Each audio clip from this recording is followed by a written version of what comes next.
Good morning, everyone, and thank you for joining us for this Writing a Winning Press Release webinar. My name's Chloe, and I'm part of the marketing team for the Department for International Trade in the East of England.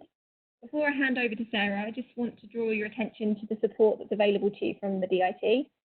Our goal is to help UK businesses to export their goods and services overseas. We have a number of international trade advisors who are experts in the field of exporting, who can provide you with business advice and support. We also have in-market experts based around the globe who can offer market insight and guidance to help connect you to buyers and agents in the countries that you're interested in. In lieu of the physical events that we usually offer, we have lots of webinars coming up over the next few weeks. And if there's a specific subject that you'd be interested in, then please do let us know, because we have lots of recordings from previous webinars which we can also share with you. Finally, our great.gov.uk website has a host of useful assets for you to reference. And also there's a link to take you to the government's COVID-19 related support on there. In the next few days, I'll follow up with the presentation slides and the recording, as well as some more details about other upcoming webinars. If you'd like any more information on the support that we can offer, then please do let me know. Sarah is going to be referencing a handout document during the presentation. It was emailed around to everyone yesterday, but if you've not downloaded it yet, then please refer to the chat box, as there will be a link in there to download it. And now to hand over to Sarah. Thank you, Chloe. So for the next approximately 1 hour, we are going to be learning how to write a winning press release. And essentially, this slide captures exactly what I want to achieve over the next hour. We're going to be focusing on when, how, and to whom to send your press release. Important components of a press release include a punchy title and the gold standard template, which Chloe mentioned, which was emailed to you. However, if you haven't got it, now would be a good time to just grab some paper and a pen, and you can make notes as we go along. I'm also going to introduce you to the concept of the 3 R's, a press release being real, relevant, and researched, and I will explain that later on in the presentation. We'll then look at the importance of really good imagery to accompany your press release, the use of logos and the use of photographs. And finally, I will be signposting you to some really cool resources to actually help you create your press release.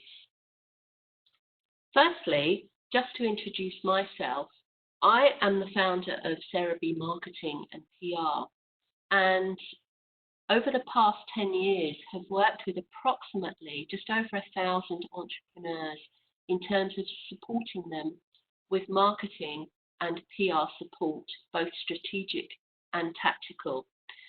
For my sins, I'm also the go-to marketing expert on BBC Local Radio, and I have recently achieved a number of PR successes with clients.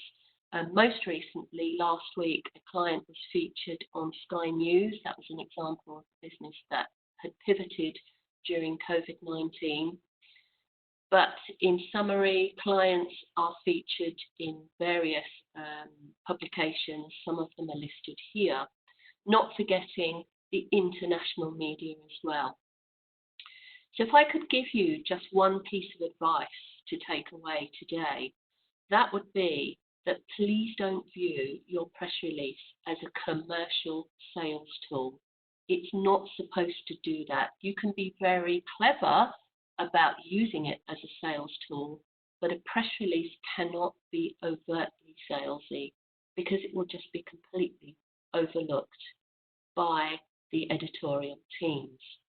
So as we move into the presentation, I'm actually going to take my camera off so that I can concentrate more readily on the slides, and move on to really just rewinding about exactly what a press release is. And to set the record straight, a press release is actually an official statement that provides information in a non-salesy manner. That's very important. A press release is a standard document, and bear in mind that media contacts will be literally bombarded with hundreds of press releases every single day. And we're going to look further into what encompasses the media on slide 5. But I really hope that the fact that you've joined this webinar today means that you are considering creating your very own press release, or maybe you've created a press release in the past and you're looking for tips and tricks and ways to improve your media campaigns, and that's great as well. You'll have something to take away from this presentation.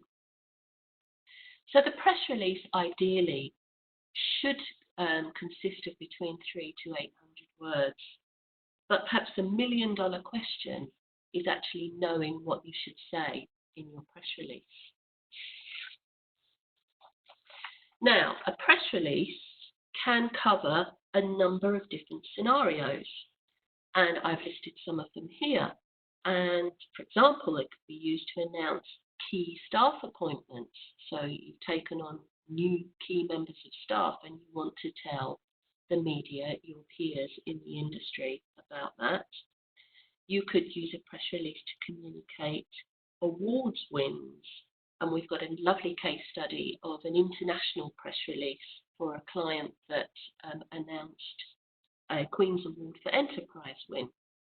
That's coming up later in the presentation.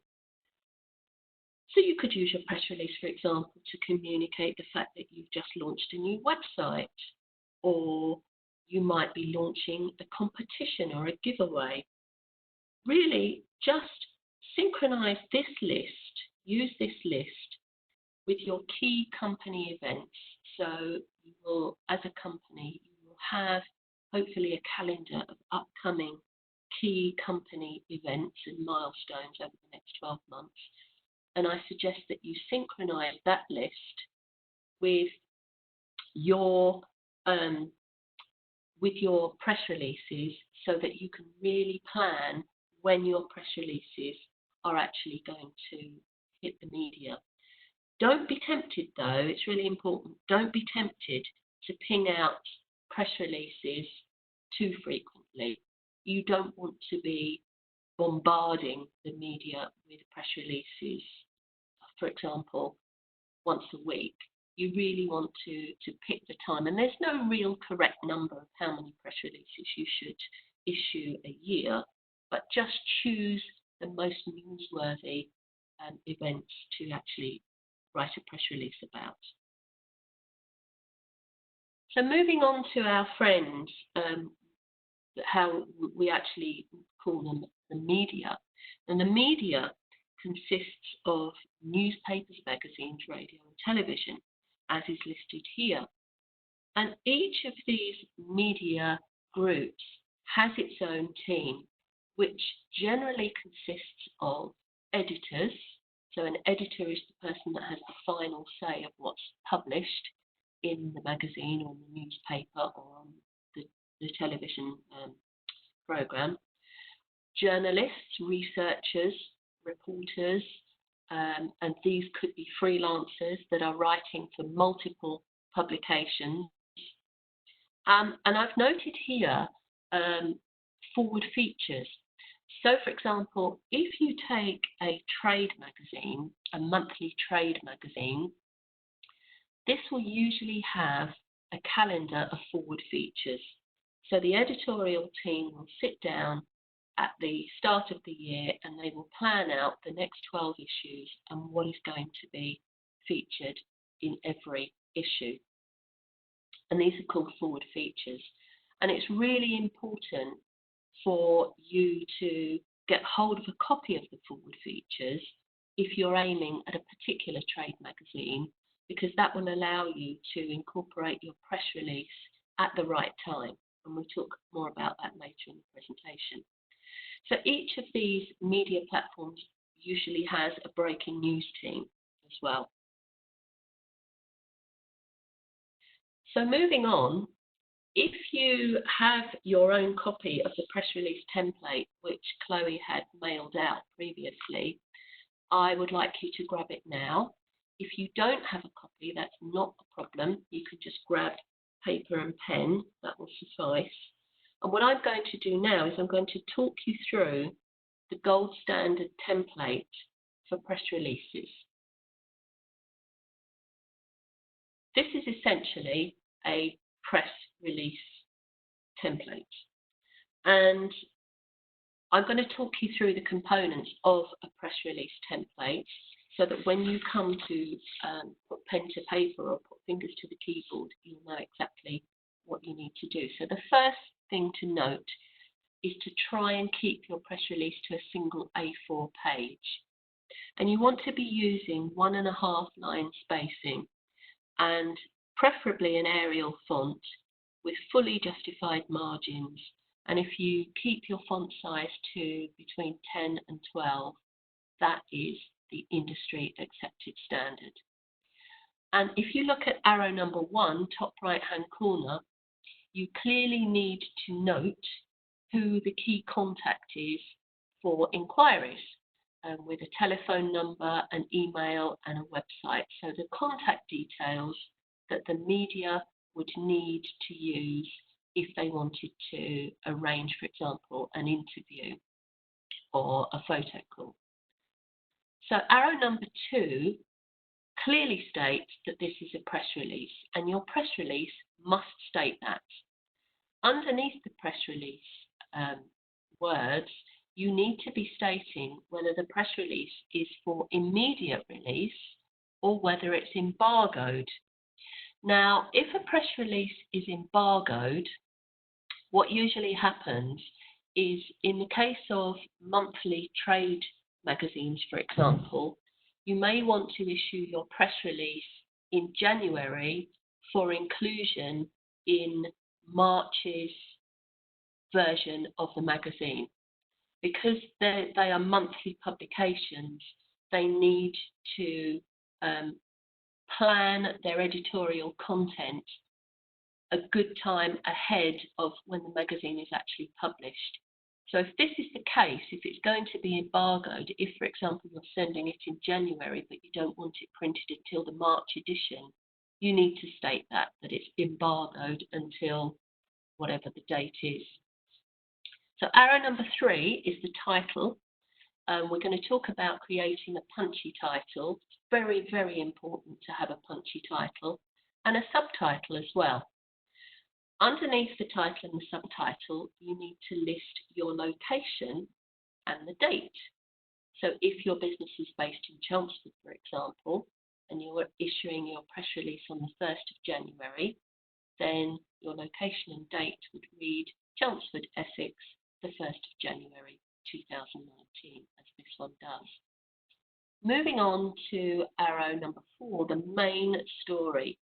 Now this is where I want you to get into the mindset of a journalist. And a journalist is always going to be looking for the what, when, where, why, and how. That's all they need to take away from a press release. So when you write your press release, be very cognizant that you need to explain what it is you're talking about, when whatever happened, where, what the location is, where it happened, the venue, for example, why it's happened and how it's happened. Then the second box on that page is where you preferably should insert a quote or a sound bite, and that could be something that you are quoted as saying, or you could contact a special client, a VIP, an industry expert, an MP, for example, and you need to then, first of all, if you are using a third party for a quote, you need to seek their approval before you issue the press release, but you need to incorporate some sort of a nice, punchy quote talking about what the subject of the press release is about. So the third box is for non-commercial factual information. This is presenting the contents of the press release. This is telling whatever the story is. And I will be illustrating this slide with some actual real life examples, so this will become more self-explanatory. At the end of your press release, you can incorporate any type of statistics or research that might be relevant to your press release. as well as a call to action. So, for example, a call to action could be instructing the reader that they need to visit a website for more information, that they need to telephone a specific telephone number to speak to a specific person about your product that you may be launching, for example.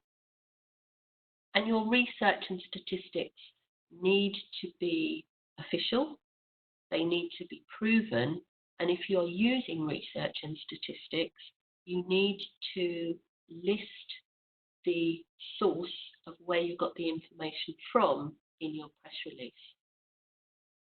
Journalists will want to verify any statistics or any research that they go ahead and publish, so it's very important that you list the source of your research.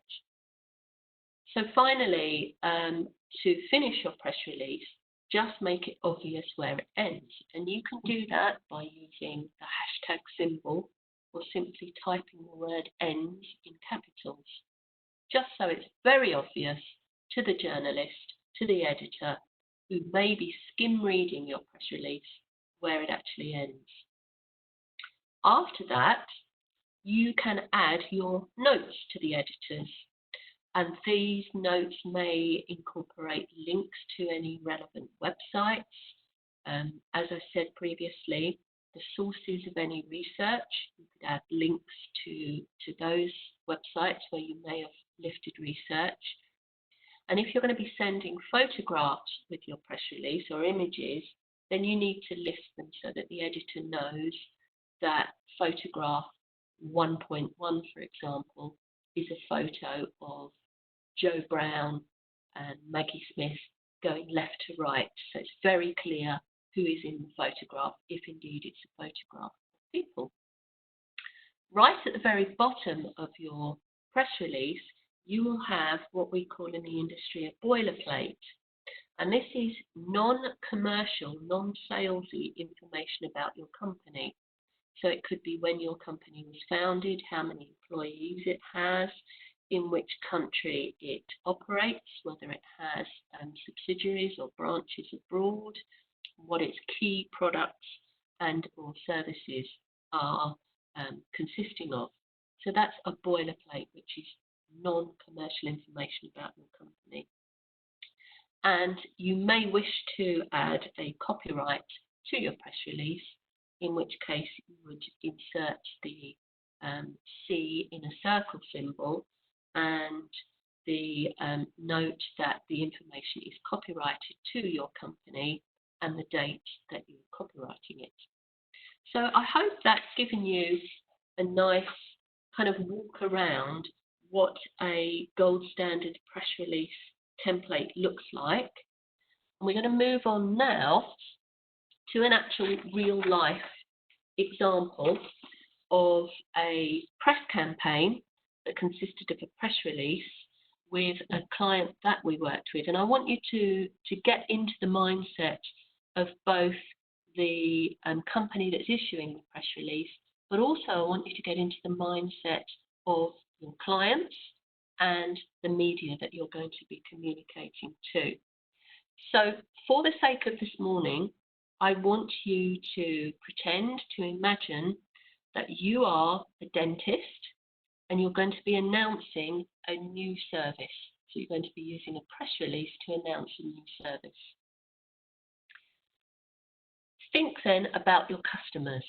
So as you're a dentist, as we've stated here, you're located in the east of England and you've got very specific statistics about your target audience, so your clients, your patients that use your service. You want this particular service that you're launching to bring in new customers, and you've got very distinct ambitions in terms of how much you want to increase your turnover by. So you're looking at increasing by 25% within 6 months. And for those of you that are familiar with SMART goals, it's a good idea when you're creating a press release to really consider what your SMART goals are. So there are a couple of other components to your press campaign. You're going to be spending £1,500 on it. And you're also going to create an ad campaign on Facebook and send MailChimp e-shots as to your database. So think now, remember you're still in dentist mode, think about your target audience. Remember on the previous slide, we spoke about that they listen to BBC local radio, they read the Daily Mail, for example. So therefore it would make sense to target BBC local radio and the Daily Mail with your press release. As I mentioned previously, consider your key performance indicators of your press release and your SMART goals, and also synchronize the release of your press release with any other messages or posts that you might have on social media. It's really important to think as well seriously about how much time you have to dedicate to a PR launch plan if indeed you are launching a new service. And then finally, consider how you're going to measure success. So how will you know that your press release has been successful?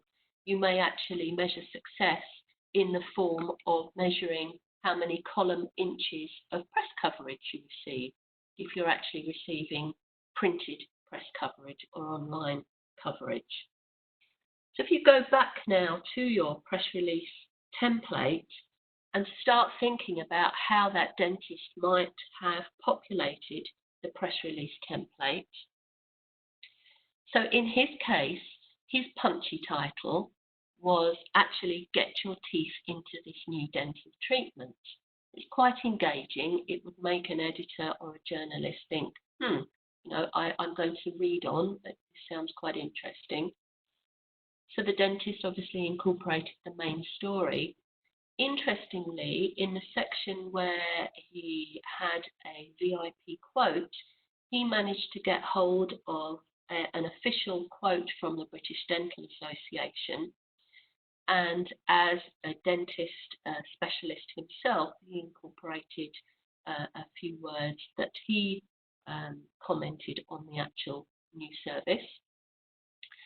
Then we incorporated some data from the Office of National Statistics on dental treatments.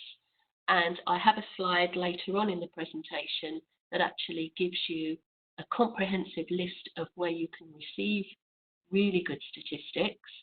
So look out for that.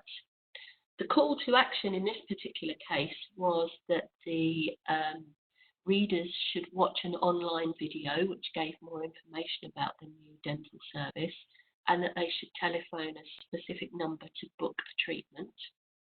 And the images that were presented with the press release was the logo of the dental surgery, as well as some diagrams of the actual new dental procedure and how it works.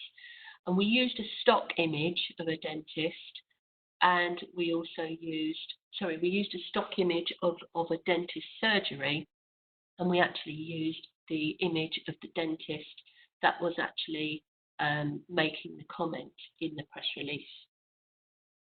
The outcome of that was actually a full-page feature in the Daily Mail. And if you calculated a full page of advertisements in a publication such as the Daily Mail, in a mainstream tabloid, you would literally be talking of tens of thousands of pounds. But this, in fact, was editorial coverage, which essentially is even more valuable because the readers perceive editorial coverage as an endorsement from a third party. And the result of this coverage was a fantastic increase in the profits. And I won't go into the details of the actual figures, but the dentist was extremely pleased with the outcome of the press release. Now, that's all well and good, but when you are in your office and you have written your very own press release, you need to be sure of what to actually do next. So let's take a step back again. You've created your own press release, so what now? First thing you need to do is to create your target media list. So remember we spoke about, in the case of the dentist, his clients read the Daily Mail and listened to BBC Essex. So you therefore would need to start collecting the contact details of the editorial teams for whatever publication you are sending a press release to. And then you would need to check and recheck your press release, save it as a Word document, and include it, if you're sending it by email, include it as an attachment, but also in the body of the email itself. Don't forget to name the images very carefully. You may also want to consider translating a press release into a foreign language, particularly useful for those of you that trade internationally. If so, get it done professionally. Don't rely on an online application to translate. Really, really important, as I've mentioned previously, schedule any social media activity to coincide with when your press release might be published. And also, don't forget to inform your key staff. So if you're issuing a press release that might result in an increase of calls, of telephone calls into your office, you really want to make sure that your key staff are aware of what has been published in the press release. Also, you may want to inform your clients as well.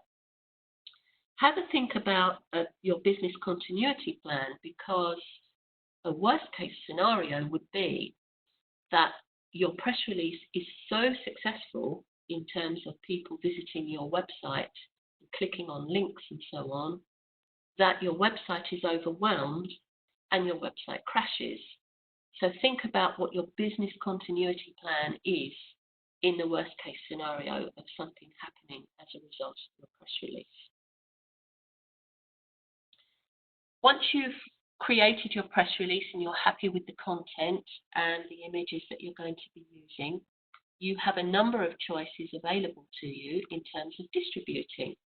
And I'm not going to read through every single one of these, but suffice to say, I'm often asked what's the best way to distribute a press release. And there's no magic answer, but these are 8 of my favourite techniques. Just take a moment to read through them, and you'll really find out by practice what works for you and what works for your budget. Option 2 is to send via a syndicated distribution service. And a syndicated distribution service is a platform that journalists and editors receive feeds from. So if you issue a press release across a syndicated distribution service, it will automatically be distributed to any media contacts that are actually tapped into that. Obviously, this is a paid service, and expect to pay in the region of £150 to use a syndicated distribution service to send a one-off press release. But there are also some monthly subscriptions that you can take out if you're going to be sending multiple press releases. And if you check out on the left-hand side a website that I came across, Business Mole, that is a review of 13 of the best press release distribution services. And have a look. There are some good international platforms there as well for those of you that want to reach international media. On the right-hand side of this slide is an actual screenshot from a syndicated service. This is PR Web from Cision, and this is a press release that was released by us a while back for a travel insurance company. And you can see that it's pretty easy to use. You just cut and paste your press release into the main body and you click send. And the advantage of using a syndicated service is that you will get some really good statistics and reporting dashboards of actual engagement of your press release. Moving on now to the concept that I mentioned earlier, which is how to improve the chances that your press release is going to be taken up by the media. And this is a concept that I created when I first started learning my trade. And I call this concept the 3 R's, and that translates into your press release being real, relevant, and researched. These are really the top tips of how to improve your chances of the press release being engaging. So what does that actually mean in real life?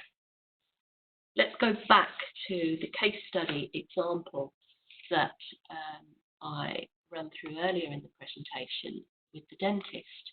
So how does the real, relevant, and researched aspect apply to our scenario of the dentist press release?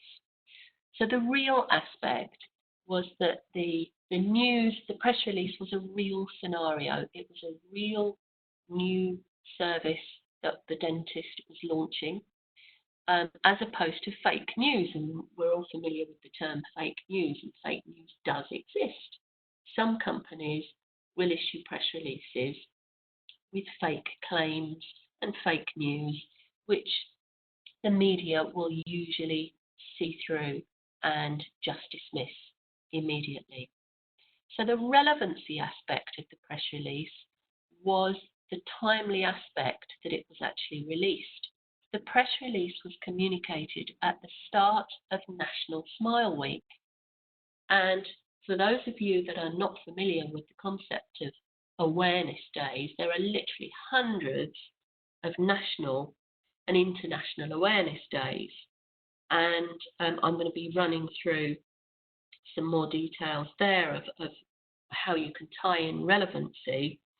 But there are just so many, and for example, May the 4th being International Star Wars Day, or it could be that you tie in the relevancy aspect to something that is very newsworthy, i.e. COVID-19 or the VE Day celebrations.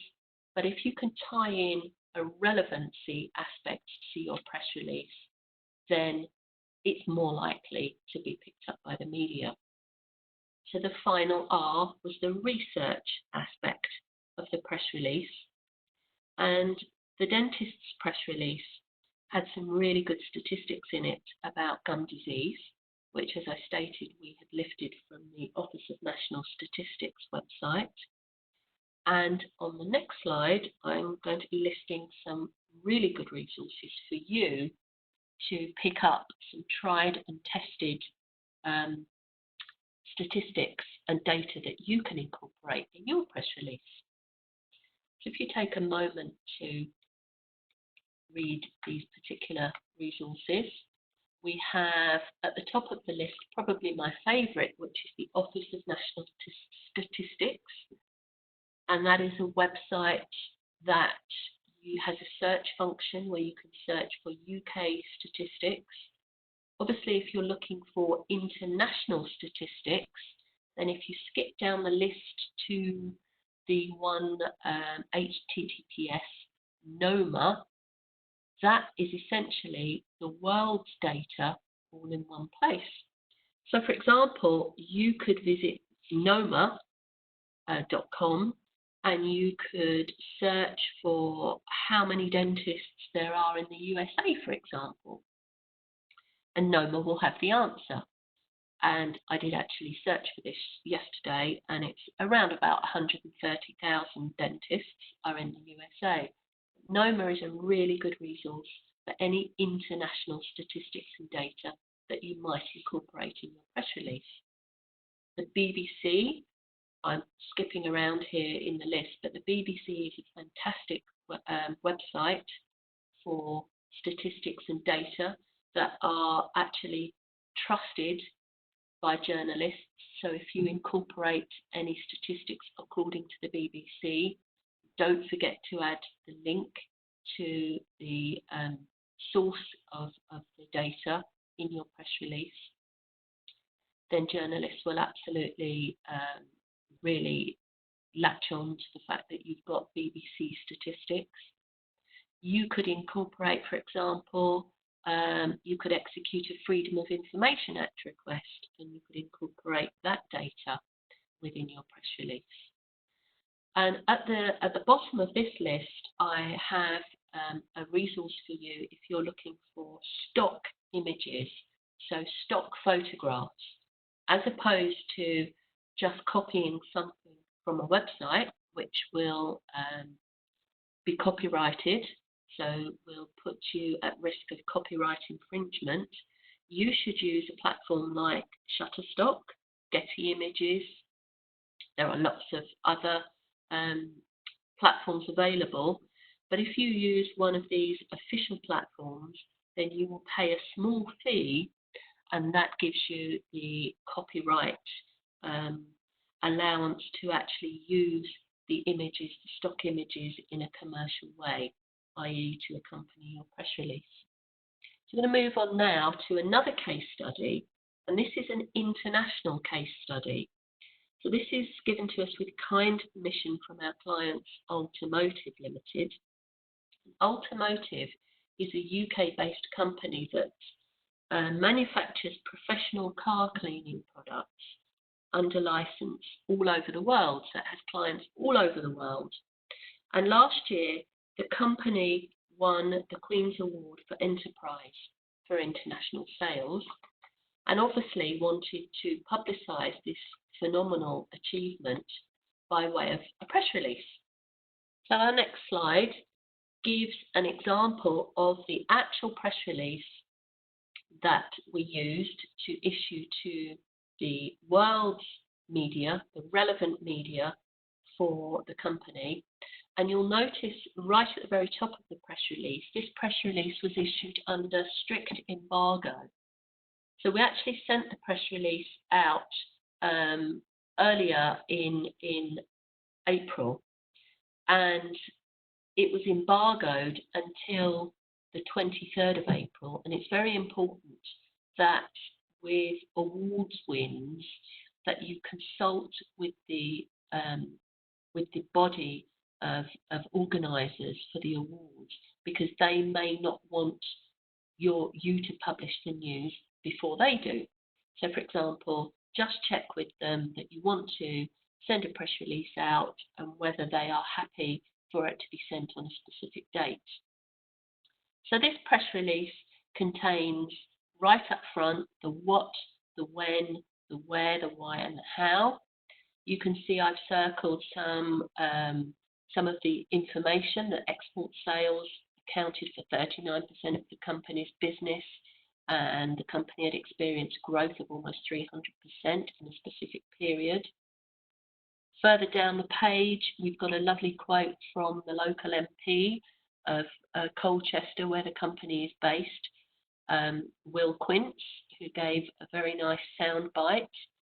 And at the top of the right-hand column, we've got some more statistics about the Queen's Awards for Enterprise. So they were in their 53rd year last year.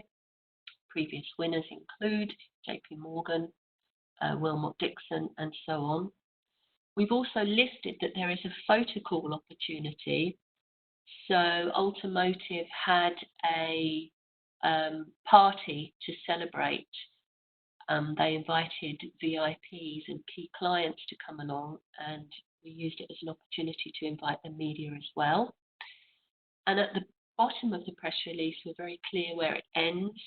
We've got the notes to editors, which is the invitation to contact my company to arrange media interviews.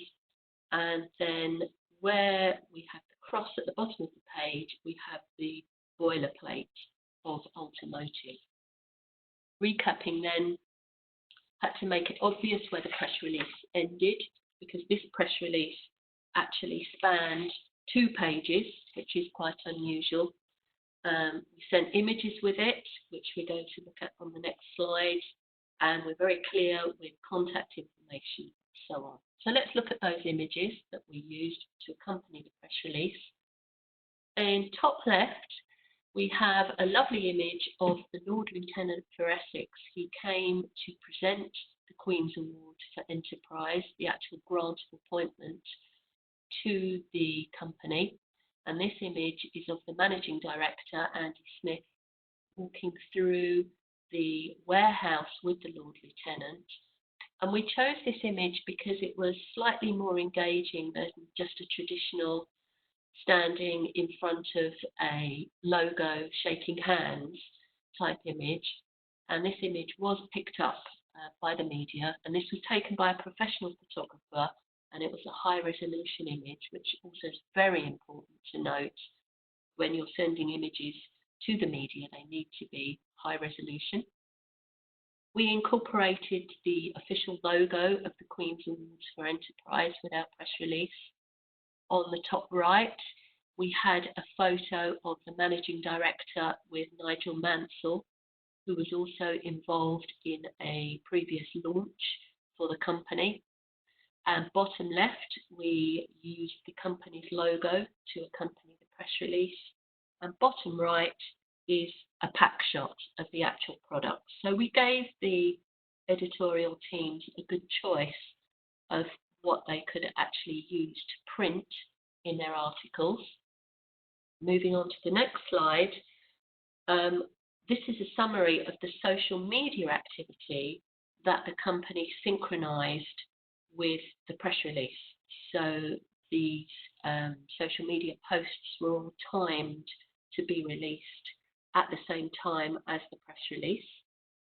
And on the left-hand side, the company also organised the press call that I mentioned earlier to invite the media to come along and to take more photos at the actual celebration party that the company organised.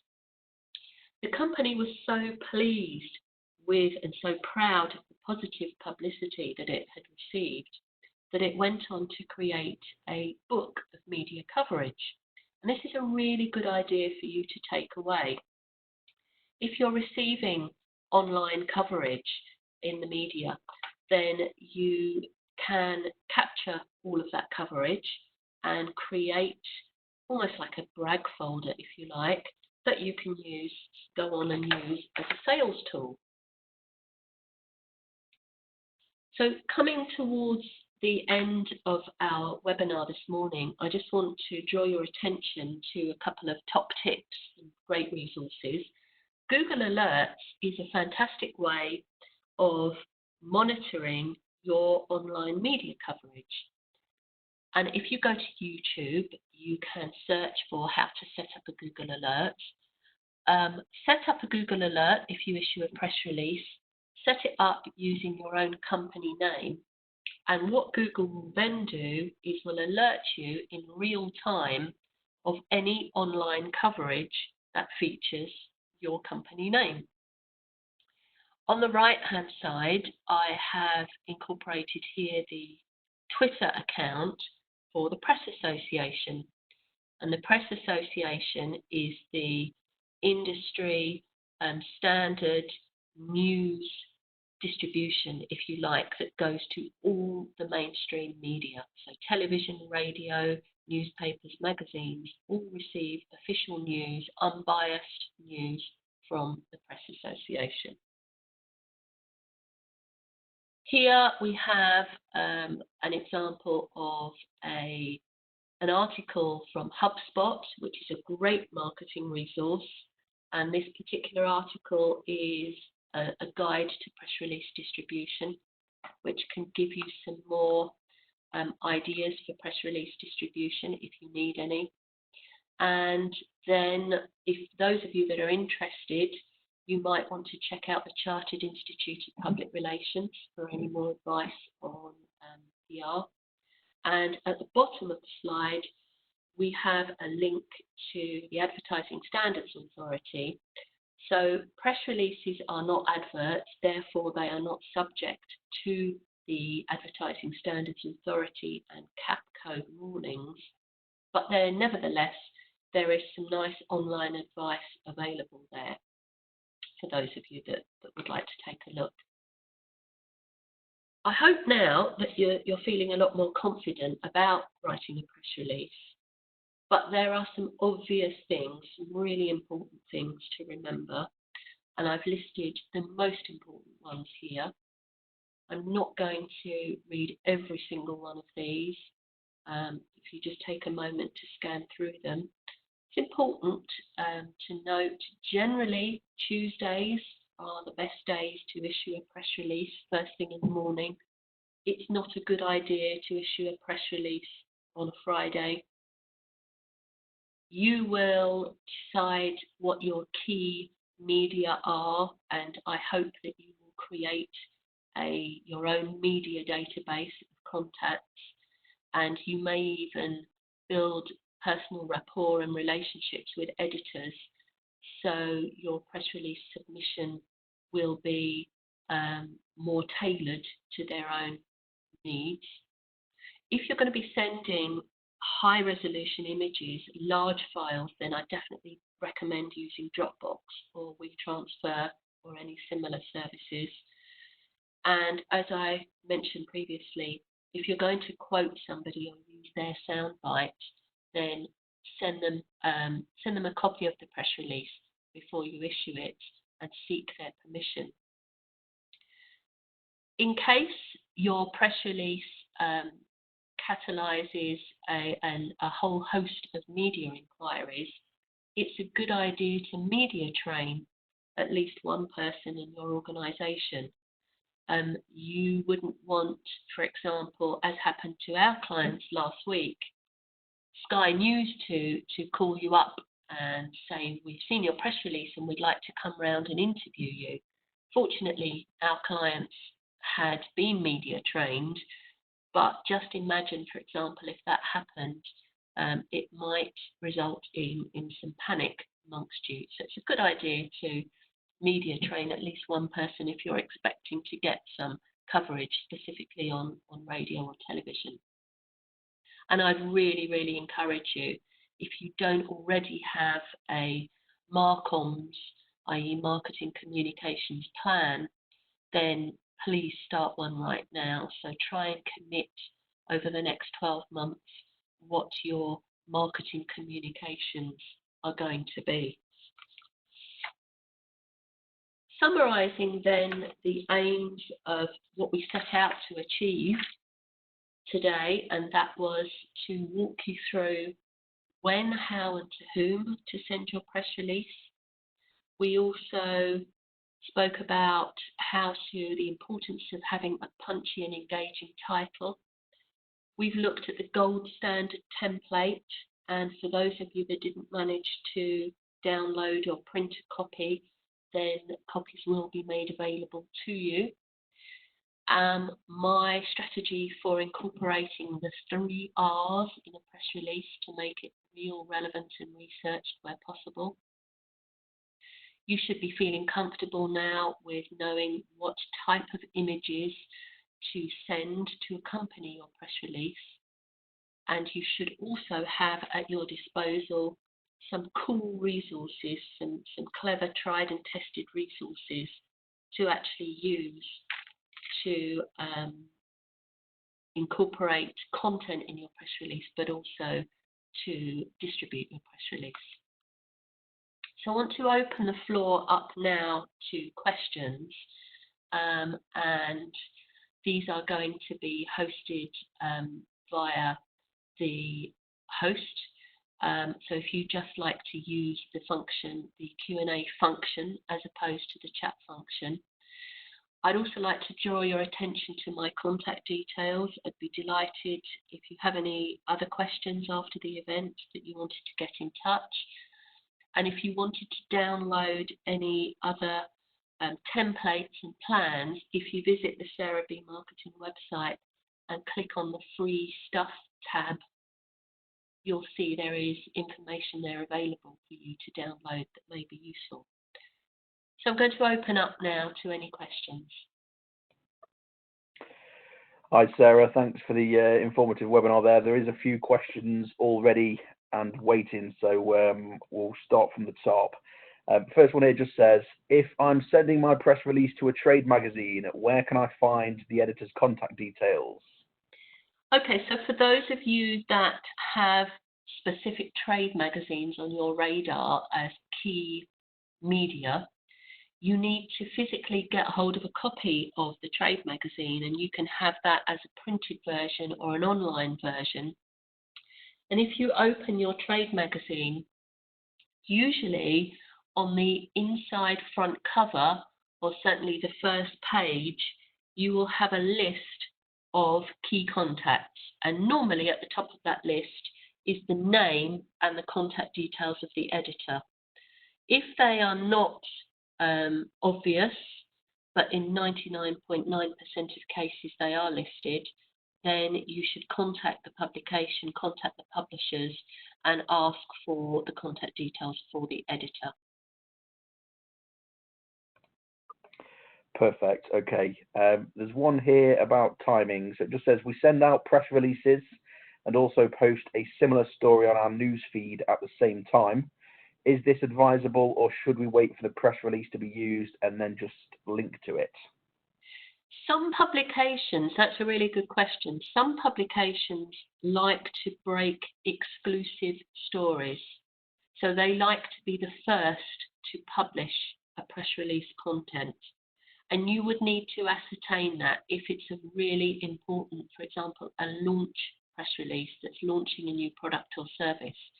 You may want to negotiate with a key media that they have the rights to publish the news as an exclusive.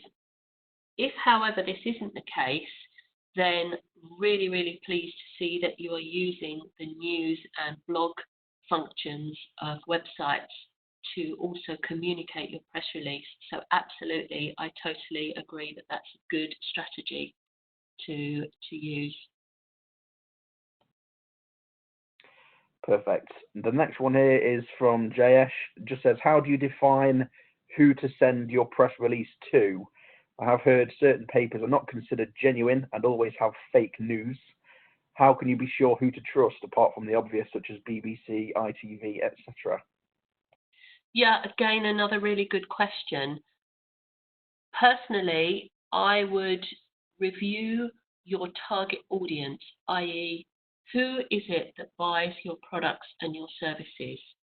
And you need to then ascertain from your target audience what media they are switched on to. So, for example, your target audience, if it would be a younger generation, then it would be key for you to be aiming to receive coverage on social media accounts, on online blog services, for example. So really it needs to be driven by who ultimately you want to be reading your press release.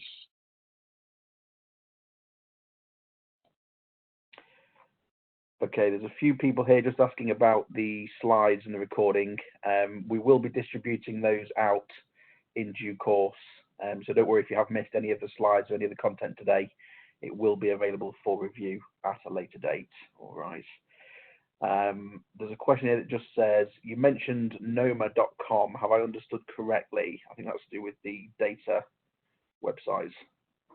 Yes, so Noma is the global equivalent of the Office for National Statistics, which is Office ONS is UK-based data, but Noma is a encyclopedia, if you like, of international statistics, and it has a fantastic search function.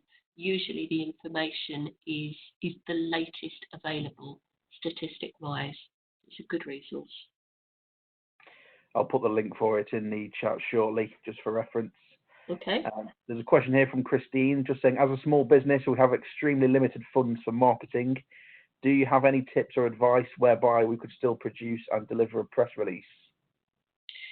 Well, I would hope that over the last hour, I've given you the confidence to sit down and create your own press release.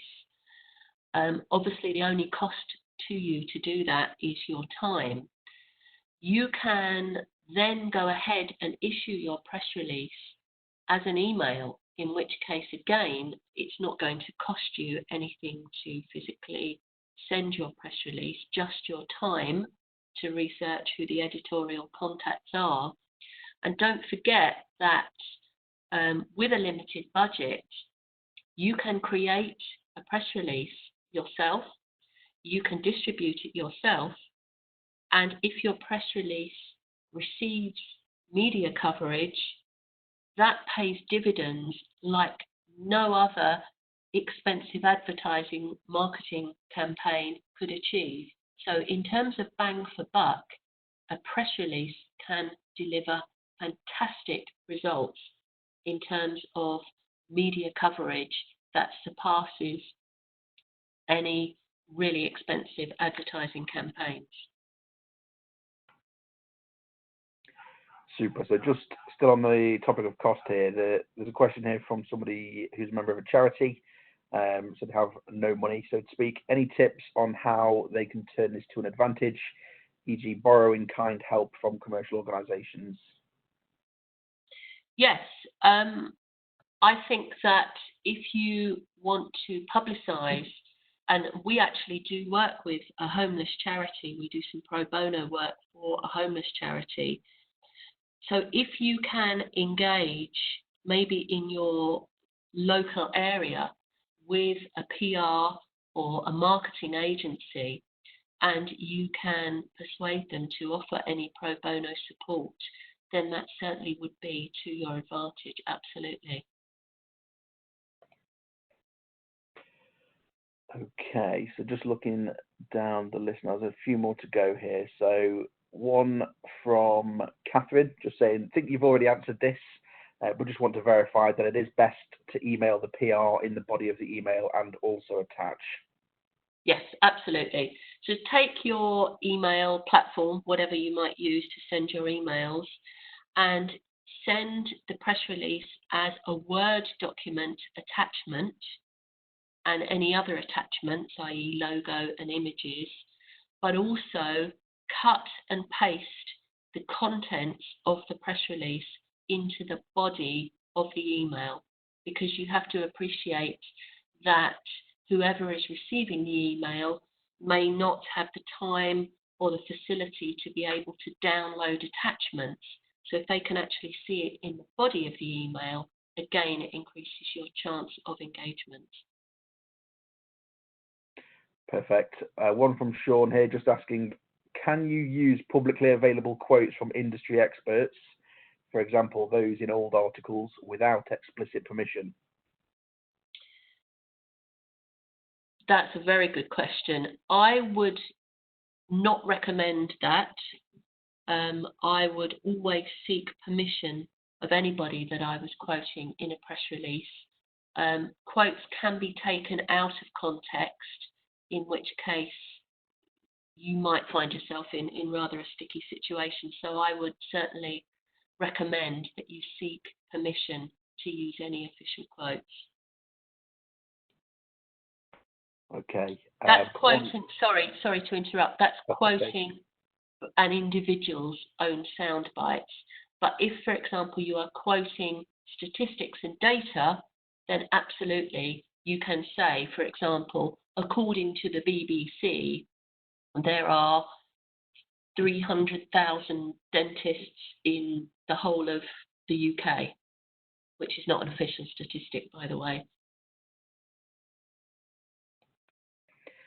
Fabulous. There's one from Charlotte just asking, we're finalists for an award, but can't announce it until next Wednesday.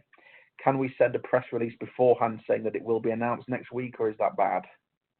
First of all, congratulations, Charlotte. That's really good news to hear. And absolutely, you can send a press release, but you must use the embargo feature. So if you go back to the template of the press release, you'll remember that we said the press release can either be embargoed until a certain date, in which case your date would be next Wednesday, or the press release can be for immediate release. So you would just need to be mindful of the official date that you can announce the award win, and put that right at the top of the press release, that this press release is embargoed until such and such a date. Okay, now this one sounds quite interesting. It says some trade magazines won't publish articles from press releases unless you agree to advertise in the magazine. What would you do in this case, especially if you don't have the money? That's very true. I have to say that is quite common nowadays. After all, publications are commercial entities. You may find that when you submit a press release, you receive a phone call very shortly afterwards from the advertising department who will try and persuade you to take out an advert to accompany your press release. It's not mandatory by any means that you take out an advertisement.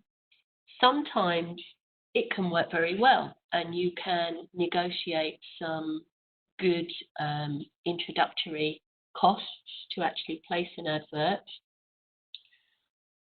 It's really entirely up to you and your budget whether or not you do that.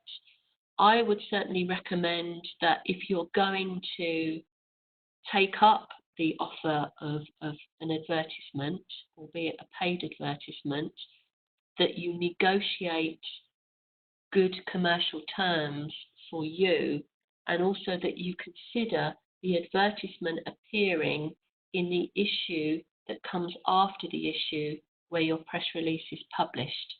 In that way, you get two bites of the cherry, if you like. You get coverage in month 1 of the press release, and then in month 2, your advertisement will appear. You could also incorporate, if budget permits, you can place what's known in the industry as an advertisement feature or an advertorial. And these are features that are written to look like a piece of editorial coverage, but they're actually paid for by the company that's submitting it. So again, if budget permits, then you could use that as a way to guarantee coverage. But I would highly recommend, I really, really want you to all be enthused and be confident to go away now and produce press releases. And I'd be absolutely delighted if and when any of you receive editorial coverage, for you to come back and to share that. That would be really, really rewarding to see that you've gone and achieved that. That's great. Thank you very much, Sarah. I think with that, we are about out of time. So we're going to wrap up here, I think.